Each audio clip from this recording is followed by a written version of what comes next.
Hello मेरे प्यारे साथियों, स्वागत है फिर से आपके अपने चैनल स्टडी विथ BSN पर।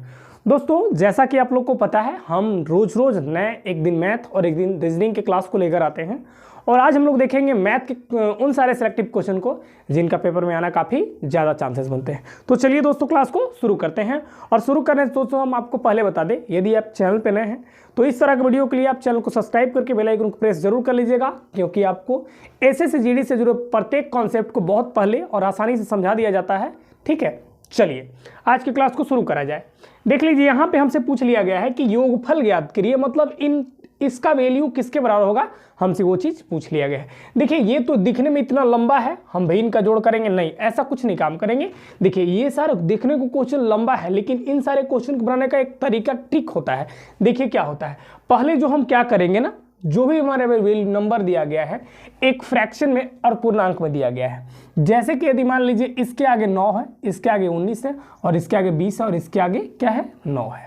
अब आप ऐसा करिए कि बाहरी वाले सवाल को आप जोड़ लीजिए।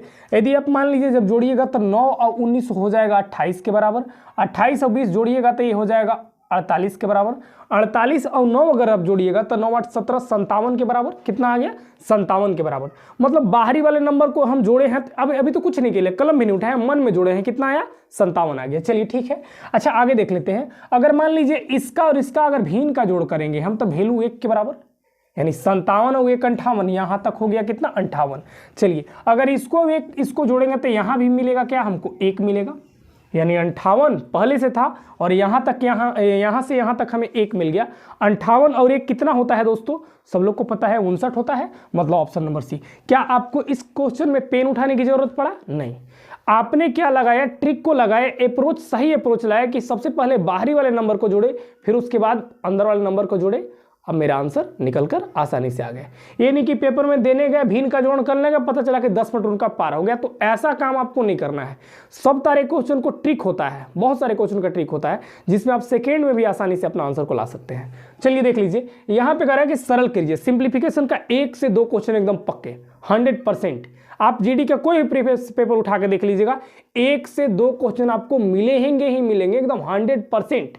चलिए यहाँ पे देखिए, बोला है कि सिंप्लीफिकेशन सरल कीजिए। सबसे पहले काम होता है दोस्तों छोटी ब्रैकेट का। तो ये ब्रैकेट को मान लीजिए सोल्व करेंगे। देखिए मन में सोल्व करते हैं, विदाउट पेन पेंसिल का। अगर मान लीजिए 17 में से 14 घटा दे, वैल्यू किसके बराबर, आप कहिएगा 3 के बराबर। अगर 3 गुना 3, ये गुना का है ना, अरे ये गुना होता है, 3 गुना 3, 3 तिया 9 और 9 अगर ही जोड़ते हैं तो वैल्यू कितना, 59 के बराबर। किसके बराबर, 59 के बराबर, यानी 59 कितना आ गया, 59। अब 103 में से माइनस करेंगे यदि हम 59, तो ये हो जाएगा दोस्तों 9 4 13, कितना 9 4 13, यहाँ 9 में से 5 तो 4, 44 आ गया। कितना आ गया, 44। यहाँ से यहाँ तक का वैल्यू हम कितना लेकर आ गए, 44 लेकर आ गए। यहाँ माइनस का सिंबल दिख रहा है, हम किसके साथ 316 में से कितना घटा देंगे, 44 घटा देंगे, आपका आंसर आ जाएगा। अगर इसको ईमानदारी से घटाया जाए ना एकदम, तो 4 में से 2 यानी कि 2, लास्ट में 2, तो लास्ट में 2 तो माइनस तो आ ही नहीं सकता यार।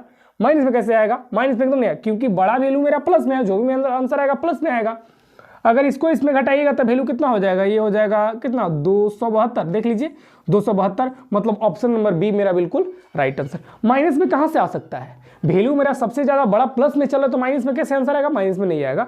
यानी 272 इस क्वेश्चन का बिल्कुल परम सत्य उत्तर है। ठीक है दोस्तों, चलिए यहाँ के बाद क्वेश्चन थर्ड है। क्वेश्चन थर्ड को लगा के देखिए। क्वेश्चन थर्ड को भी लगाने का तरीका, ये दिख रहा है इतना लंबा, लेकिन नहीं, कुछ जान जीव कुछ नहीं है इसमें, एकदम आसानी से ओनली 2 सेकंड पढ़िए एक बार। यदि कह रहा है कि यदि एक धनात्मक पूर्णांक 143 को विभाजित करने पर 28 शेषफल प्राप्त होता है, तो उसी संख्या को याद रखिएगा, उसी संख्या को 13 से विभाजित करने पर क्या शेषफल आएगा, आपसे ये चीज पूछा गया है। कुछ नहीं करना है कि जितना शेषफल आया, शेषफल के रूप में कितना है, 28 आ गया। कितना आ गया, 28 आ गया। और किस संख्या को, तो उसी संख्या मतलब 13 को। आप कुछ नहीं करिए, सीधा 13 से डिवाइड लगाइए। कितना, 13 से डिवाइड 28 में लगाइएगा, तो मन में लगाइए 13 दूना 26, 13 तिया 39 ज्यादा होगा, 13 दूना 26। जब 26 यदि 28 में से हम घटाएंगे तो रिमाइंडर के रूप में, यानी शेषफल के रूप में हमें क्या मिलेगा, 26 माइनस 28, वैल्यू किसके बराबर, 2 के बराबर, यानी 2 मेरा क्या हो गया, रिमाइंडर हो गया। फिर से एक बार देख लीजिए, अगर इस टाइप से क्वेश्चन मिले कि उसी संख्या को कहने का मतलब क्या, कि ये संख्या 13 को आपको जितना शेषफल आया उतना में से डिवाइड लगाना है, जो रिमाइंडर के रूप में आएगा, शेषफल के रूप में आएगा, वही आपका आंसर हो जाएगा। और आपसे यही चीज पूछ लिया गया था। क्लियर, चलिए यहाँ तक तो कोई डाउट नहीं है। आगे देख लीजिए कि एक वस्तु को किसी निश्चित मूल्य पर बेचने पर एक व्यक्ति को 30% का लाभ मिलता है या लाभ कमाता है। यदि वह उस वस्तु के दुगने कीमत पर बेचे तो क्या लाभ होगा। इसमें भी ज़्यादा आपको टेंशन लेने की जरूरत नहीं है। जैसे यदि मान लीजिए यदि हम बात करें आप में, तो जो भी इसका कॉस्ट ऑफ प्राइस रहा होगा अपने आप में 100% रहा होगा, तो ये 30% लाभ कब कमा सकता है, जब इसको 130 रुपये में बेचा होगा। 130 में जब मान लीजिए इसको बेचा होगा 130 में, तब ना 30% का लाभ हुआ। तो यहाँ पे इन्होंने आपसे बोला कि यदि वह विक्रय मूल्य को दोगुना कर दे, तो विक्रय मूल्य क्या चल रहा है, विक्रय मूल्य के रूप में आपका 130 चल रहा है, इसको यदि आप दोगुना करिएगा तो ये आपका वैल्यू आ जाएगा 13 दूना 26 मतलब 260। कितना आ गया 260 आ गया। अगर इस 260 को यदि हम ब्रेक करके लिखते हैं, ब्रेक करके निकला मतलब तोड़ के लिखते हैं, तो 100 प्लस क्या हो जाएगा 100 प्लस 160। अरे 100 अपने आप में फलने में क्या 100% रहा होगा, यही तो वस्तु का क्रय मूल्य है ना। अब फायदा के रूप में क्या मिला, तो 160 मिला, मतलब क्या मिल गया, ऑप्शन डी मिलकर राइट आंसर हो जाता है। तो इस तरह से क्वेश्चन को आपको ऐसे लगाना है, आराम से लगा लीजिएगा विदाउट कोई टेंशन के, एकदम 100% उत्तर सही आएगा।